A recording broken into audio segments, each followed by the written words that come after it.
guys, welcome back to my channel, or welcome to my channel if you're new. My name is Nastasia, and today I am emerging into the booktube world again, even though I don't consider myself a proper booktuber, but I have been reading a lot of books lately, and I love booktube, so I figured I would give kind of a Christian perspective in the booktube world. So I'm gonna get straight into it today. I'm doing a September wrap up, and I read, so September plus one random book. I really got into reading this month again, and when I say reading, I specifically mean audiobooks, because I have a son and it's very hard with a 1-year-old to physically sit down and read.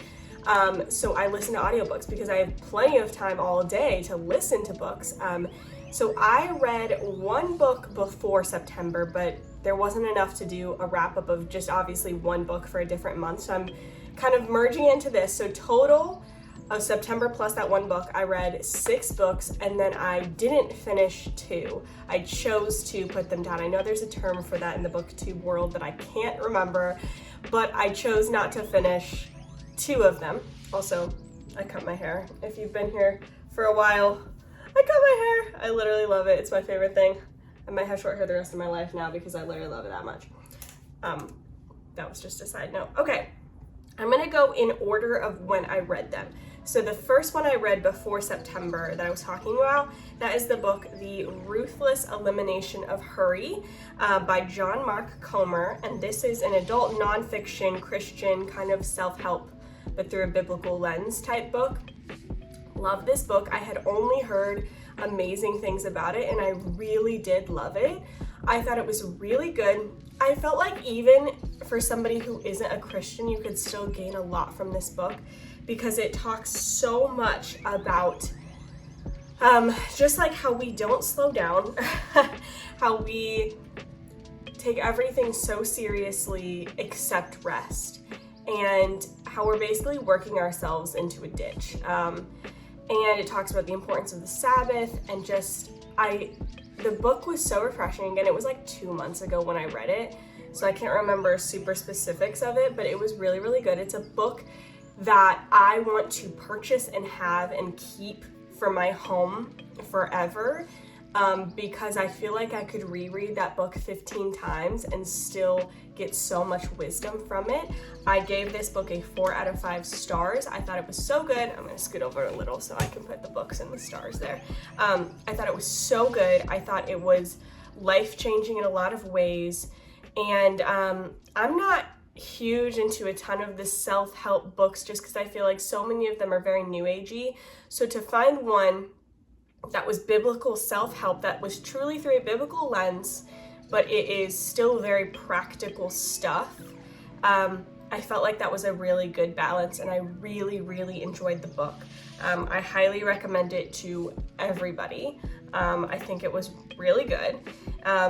As with any book, there's always going to be little tiny things that I don't 100% agree with, but for the most part, I thought it was amazing. I do have a full review video of this book up on my Patreon, so if you're interested in that, I do have a Patreon where I post exclusive videos to my patrons over there. If you're a patron of mine, thank you so much for being there. I appreciate you so, so much. And that video is over on my Patreon. So if you become a patron of mine, you can see all of my videos I've ever uploaded from October of 2021. So there's a ton of videos there, including some about Halloween and why we don't celebrate it and stuff like that. So there's a huge catalog of videos there. So if you're looking for a more in-depth review of The Ruthless Elimination of Hurry, that's over there. But yeah, 4 out of 5 stars, really loved it. So this one is 9 Liars by Maureen Johnson. This is the 5th book in the Truly Devious series, but it's really not in the Truly Devious series. Like, it is, but it isn't. Like, you don't have to read the other books for this to make sense. It is a standalone book, but it's the same characters. So the first 3 books in the Truly Devious series are like the same story, that you have to like read them together. Number 4 is standalone. Number 5, this is number 5, and it's standalone. But it follows Stevie, who is I guess she's technically like almost college age, so like 17, 18 years old, who is a young detective, and she has solved crimes and murders in the past because she's just really, really good at it. And she has a very quirky sense of humor and a quirky kind of personality. And it follows her and her friends who travel to London, England, and she kind of, this old, mystery murder from, when was it? Like the 90s, I think, falls into her lap. And so she sets to try to solve it. And I gave this book 3.5 stars. So it's not bad. It's not bad. I do love the characters in this book. Love Stevie. David's okay. I love Nate. Oh my gosh. He's my favorite character. I selfishly have always wanted Stevie and Nate to get together instead of Stevie and David, but she chose David. It's fine. But yeah, I really like the characters in this book. I like Stevie a lot. I think she's a very likable main character. She doesn't annoy me, which is nice. I appreciate that there is some romance in this book. I mean, it's not like a ton. It's slight. There is one scene that I think was slightly spicy or almost spicy, but didn't become spicy. So not too bad. It is YA mystery, just so you know. But what I like about it is I don't feel like it's as juvenile as some YA books I've read. And by juvenile, I mean like very immature tropes, if that makes sense. Like, usually I'm very annoyed by the main character in a lot of YA novels. And she doesn't annoy me. It's probably because I've read the other books in the series with Stevie as the main character, and I've always liked her. Anyway, I'm babbling on about the characters, but it was okay. I'm not going to give anything away. I probably won't do a review video unless you guys really want it. Let me know. I can. But it was just like, meh. I didn't feel like there wasn't really a twist. There wasn't really anything like, whoa. And for reference, I absolutely loved the first 3 books, and I even really liked the 4th book. I thought the 4th book had a really good twist and kind of wrap up of the mystery. This one I was just kind of like, that's it? And maybe it was my fault because I had such high expectations from this author compared to the other books. I just felt like this book was kind of just like added in there. I didn't love it. I didn't like, I can't even remember her name now, but there was a new character added in that was friends with David in London. I didn't like her at all, even though they were making it out like she is this great girl and blah, blah, blah. I didn't like her at all. Anyway, yeah, 3.5 stars. It wasn't bad, but it was enjoyable. I really enjoyed reading the whole book. It was just the ending let me down so much that like it would have been a 4-star, 4.5 maybe, if it was a little different. Also, because this is from a Christian perspective, that's what my channel is.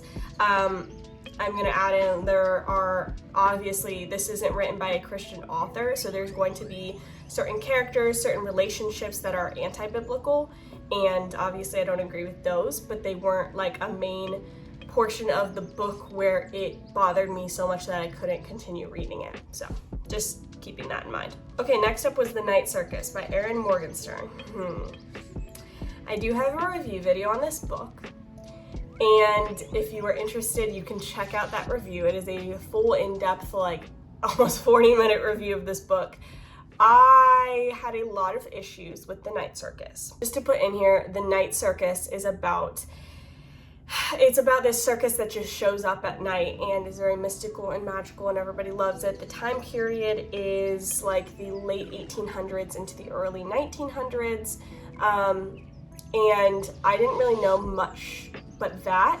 The summary, at least the summaries I read, they did not mention magic, tarot, occult stuff, anything like that. Follow Celia and you follow, what was his name? I've read so many books recently that all the characters are kind of you know, melding together. It was about Celia, Bailey. The characters are all part of this circus, and there is this magical competition happening at the same time. So that happens throughout the year. So that's kind of the summary of the book. Everybody hypes up this book of how incredible it is. And if I wasn't a Christian, maybe I could see it more. But again, I can't leave my faith at the door when it comes to how I see the world, how I see books, how I see movies and TV. I just can't. That's like kind of the point of being a Christian, is that you live your life that way. So for me, this book does contain a lot of occult magic. A lot of tarot, a lot of astrology, dark magic, and all of it is made out to be a very good thing, and that if to the people who don't practice this, they're just not enlightened, and they could have so much power and all this stuff. And I found out, you know, that the author, she isn't a Christian, obviously, but she, you know, creates and sells tarot cards also as part of her business. And it really makes sense because this book was so heavy on the tarot for no reason. In my opinion, like, I don't think it had any relevance to the actual plot, but it makes sense because she loves tarot clearly and wants to push it. And so I will say, heed a warning to Christians and Christian parents who have kids who want to read this book. That is what this book is about. Yes, there are some very likable characters. Yes, the story is very intriguing. But just keep in mind, it is riddled with a lot of occult magic, and made out to look like this is a good thing. Like all the tarot, all the astrology, all this power you can have, is a good thing. So keep that in mind. I gave it 3.5 stars. If I wasn't a Christian, if that's, I go between 3 and 3.5. I'm saying 3.5 because there were some other books this month that I hated so much that, or just like really annoyed me so bad that like, I was like, okay, this one, at least the writing was really good. At least the character development was really good. There was no spice or smuttiness, which I really appreciate as a reader. By the way, I think it didn't say YA, so I think was just fantasy romance. Really quick, if you end up liking this video, don't forget to give it a thumbs up and subscribe for more videos from me. I also have an Instagram if you are curious of checking me out over there. And I have my Patreon, like I mentioned earlier. I would love if you would join me over there, so that you can receive some exclusive videos from me every month that are only on there. Next up, number 4, The Maid by Nita Prose. This is listed as a fiction mystery thriller. Literally what? We'll give the synopsis first. I'm getting ahead of myself. This is about a maid named Molly who works in a hotel. She, at least every reader of reviews I have read, we all kind of agree that it seems like she is very obviously on the spectrum, but the author never says it in the book, and she never, like, I don't think admits it outside of, you know, the book. But it's kind of obvious, like, if she's not on the spectrum, then I have a lot of questions.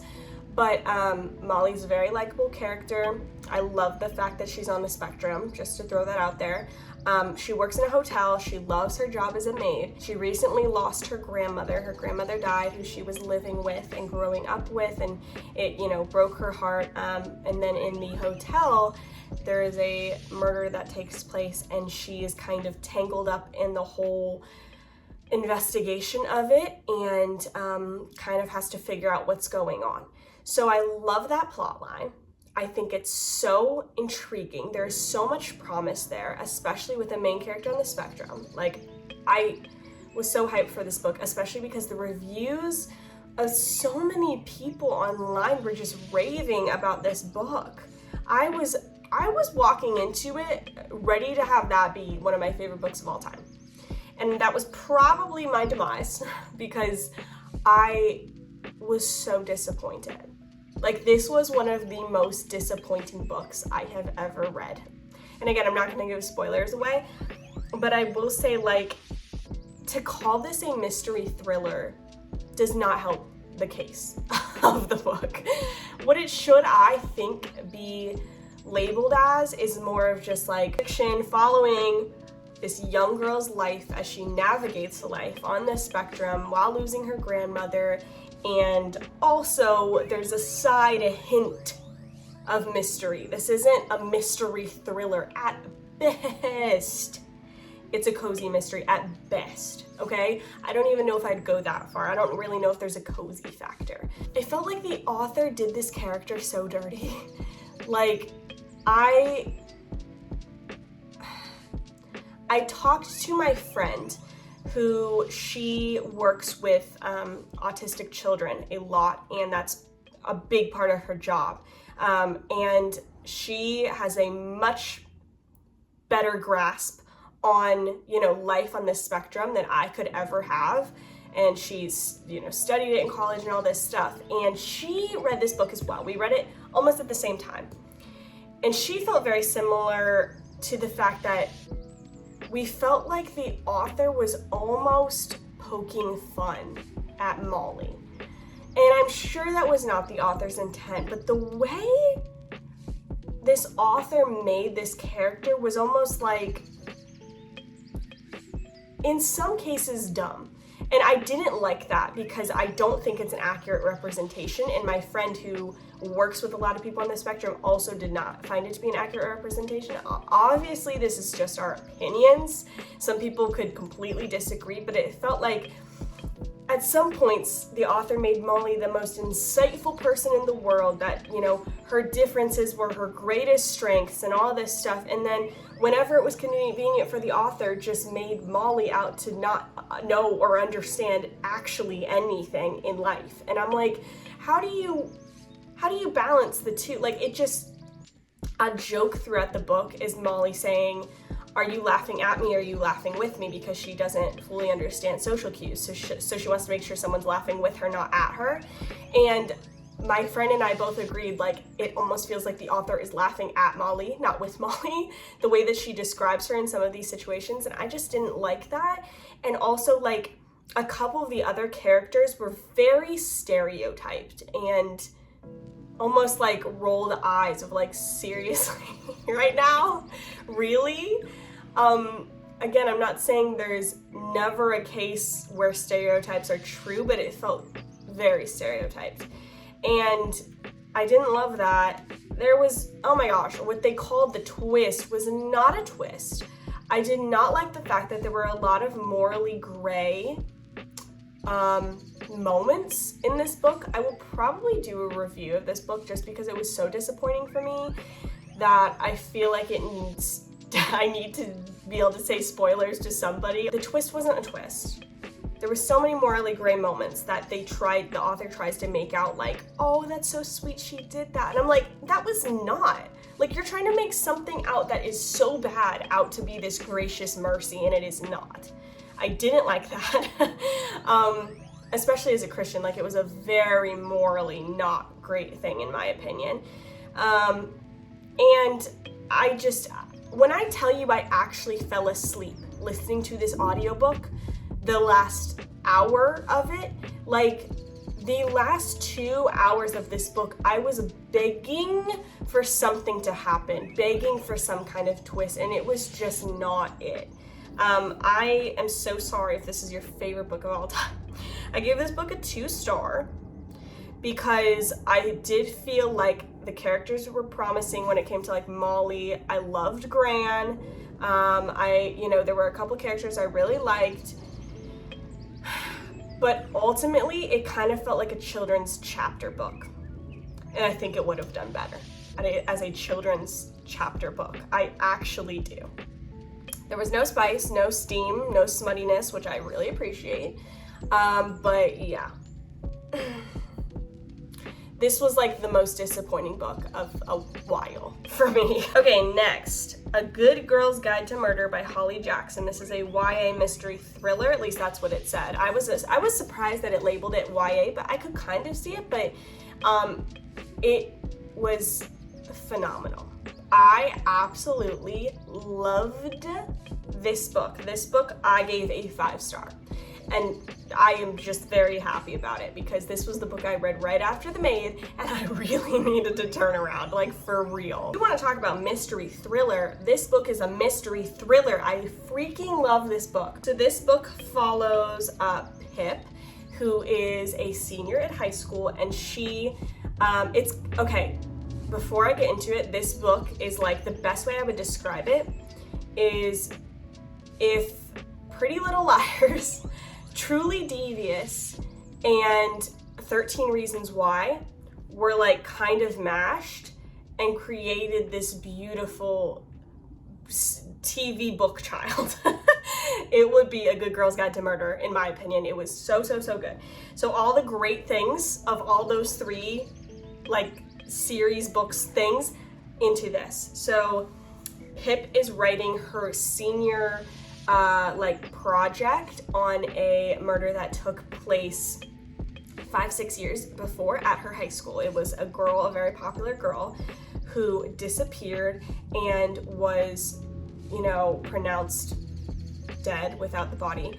And her boyfriend was accused of being the one who killed her, and he was found dead in the woods. And he had sent a text to his family saying, I did it, and I'm sorry. So everybody thinks he did it, but Pip is not so convinced. So she teams up with the brother of that like boyfriend. Years later, she teams up with him, and they are trying to prove Sal, the boyfriend's innocence over Andy's disappearance. There's so many things about this book that went so good. I love Ravi and Pip. Love, oh my gosh, protect Ravi at all costs. I love Ravi so much in this story. So Ravi and Pip, I even love a lot of the surrounding characters in this book. I love the fact that Pip is such a likable character. She really is like a good girl, but not in like the annoying way. Just in the way that like she's a good student, she's a good daughter, she's a good friend, she's a good sister. Like, I really like that. Like a normal, good, likable character. I'm going to do a full review video of this book because it's one of the best books I've ever read and it just deserves it. But yeah, I felt like the twists were so good. The mystery was so good. I was on the edge of my seat, but I wasn't like disturbed. Because, like, for instance, The Silent Patient, that's another very good mystery psychological thriller book. It's good, for sure, but that book disturbed me for, like, weeks after, for some reason. This one, even though I was worried it would, because some people said it was really disturbing to them, it didn't for me. I felt like the ending, it was right on the edge. It was great. It was right on the edge of being the perfect amount of thrilling and like, oh my gosh, without being like over the edge of like, I'm gonna be sick. Like that's too much. I thought it was so good. I thought it was laid out really well. I loved the audio version, like the narration of this book. It's very rare to find a narrator that I enjoy. I just kind of plow through it because when it comes to narrators, I'm like, all right, their voice is annoying, or I don't like how they do the voices of the other characters, whatever, I'll get over it. And I usually do. But this one, I loved the fact that when Pip was doing phone interviews, they actually had a phone like ringtone, or what is that? Like the, I don't know, when you call in, it's the the phone noise. The dial-up tone, I think is what it's called. And that they would have other people's voices on the other ends of these interviews. So it kind of felt like you were listening to like a podcast or like a Dateline show or something. Really, really liked that. Obviously for all of these books, if you're like a highly sensitive person, I would look up like the triggers for all of them. But for me, I'm a pretty highly sensitive person and I was okay. I felt like I could handle it okay. So, loved this book, loved the writing. I didn't feel like it was annoying even though it was YA. I felt like the teenagers were represented as actual teenagers, not as like a 50-year-old describing what they think teenagers are like and stuff. Like it was pretty accurate to how people actually act in high school, I think. Yeah, dude, this book is phenomenal. I've already put in a hold on Libby for the second book in the series. I love Good Girl's Guide to Murder by Holly Jackson. Love. Okay, and then the last book I read this month before I get into my 2 that I didn't finish.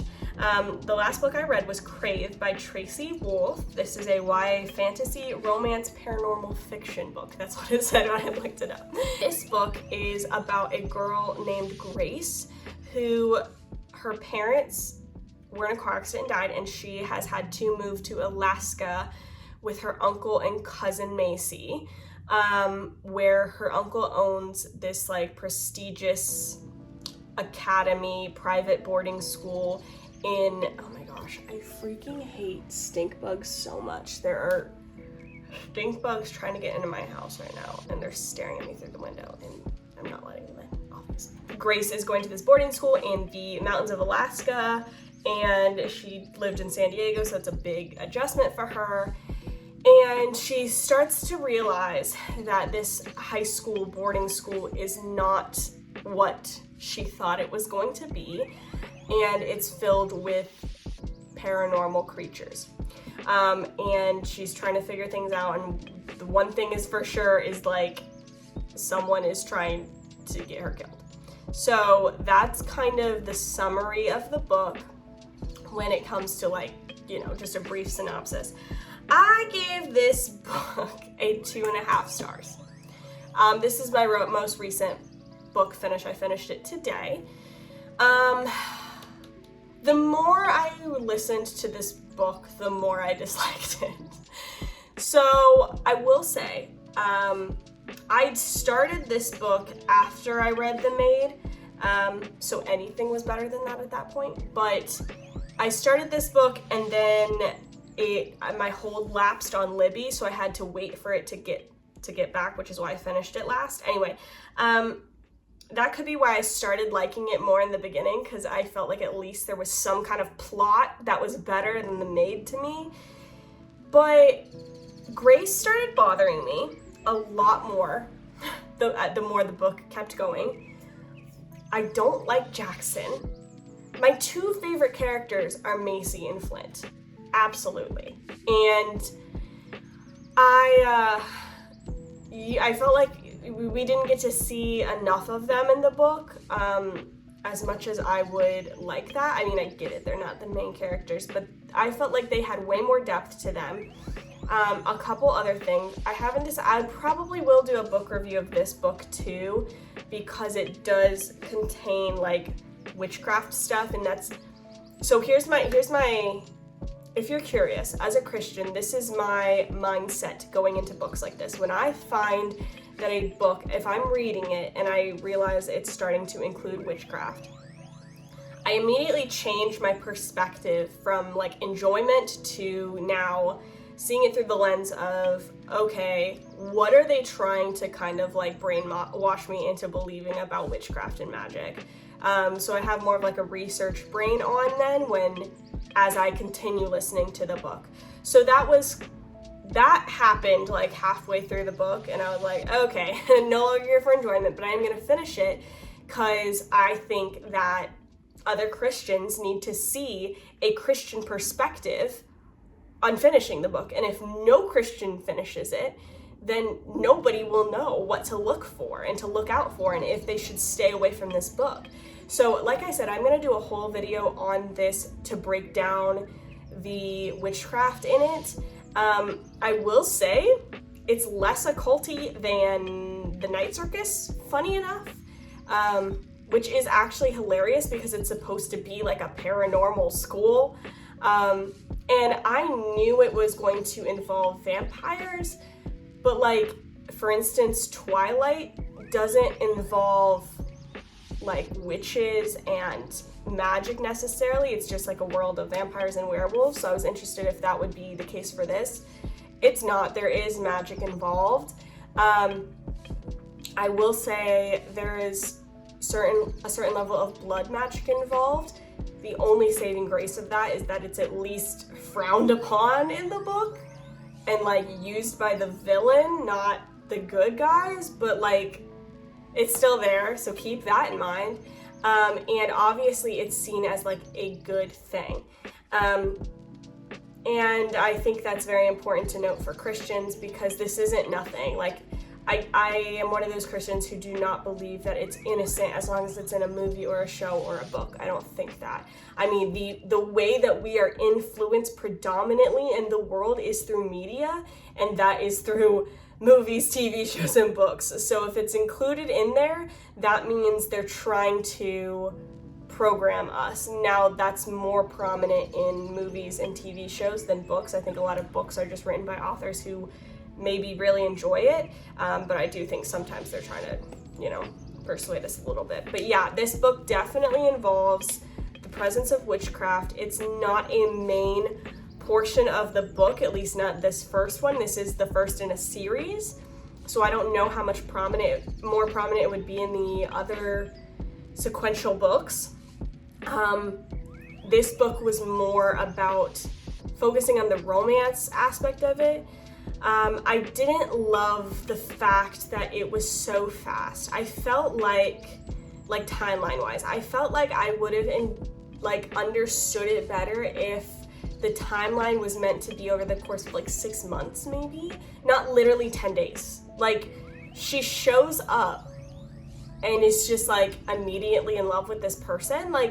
I don't know, it felt very fast, and just all the things of the book, there was a lot that happened in the 10 days that she arrived there, so much so that it didn't feel believable. Something I really liked about A Good Girl's Guide to Murder is it was set over the course of I think from June to November, and that is a much more believable timeline in my opinion. I feel like those timelines, there's a lot more to work with there, and you kind of can have more of the slow burn of a romance, the buildup of a romance, not just the cringy couple in high school that are all over each other in front of their lockers that met 3 days ago. Do you know what I'm saying? A lot of other people loved this book. I'm giving it a little bit of a break because I know it's YA, but I felt like it was very immature writing for YA. There was unnecessary cussing, and the way it was written was oh my gosh, he's so hot. He's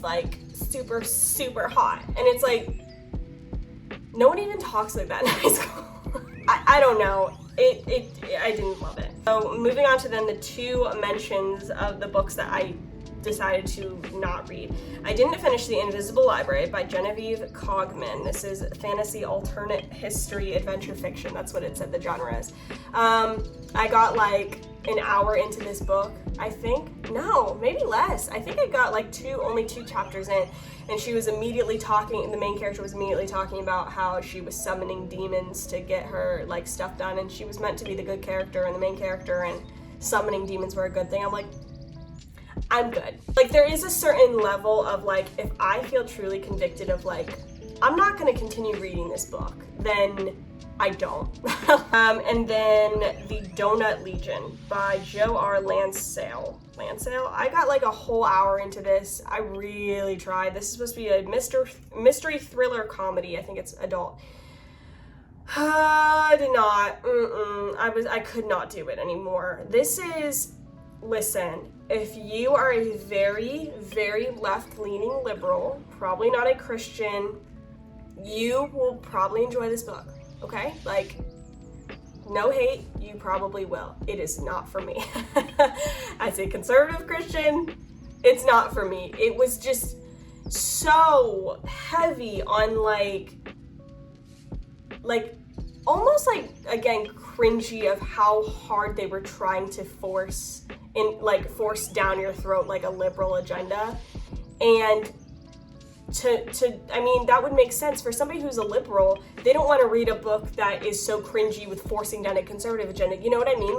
It's not a book that they would enjoy. And this was not a book that I enjoyed. I got an hour in. The narrator was annoying.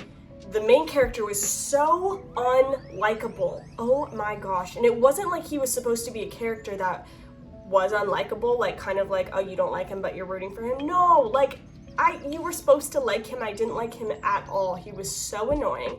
I felt the supporting characters were really annoying. I really tried though, because this book had a lot of promise in my eyes. It was about his ex-wife goes missing and they find out that she had been hanging around this cult a lot and involved with this cult in the town, and so he has to like investigate it and try to get her, and I was like, oh cool, interesting, like a saving from a cult type book. Interesting. But I couldn't do it. I really couldn't. This could have been the best plot twist of all time, and I couldn't see past the dislikable main character, the obvious shoving down of beliefs, trying to get me to believe, and it wasn't worth my time personally. But again, you might love it. So the plot line sounds really good. So if that sounds like something you would actually enjoy, it's The Donut Legion by Joe R. Lansdale. That is my September wrap up. This video is obviously quite long, so I'm not going to do my October kind of like to be read list. I will do that in a different video, but I hope you enjoyed this. Thank you guys so much. Thanks for being here for my book videos, and I will see you soon. Bye!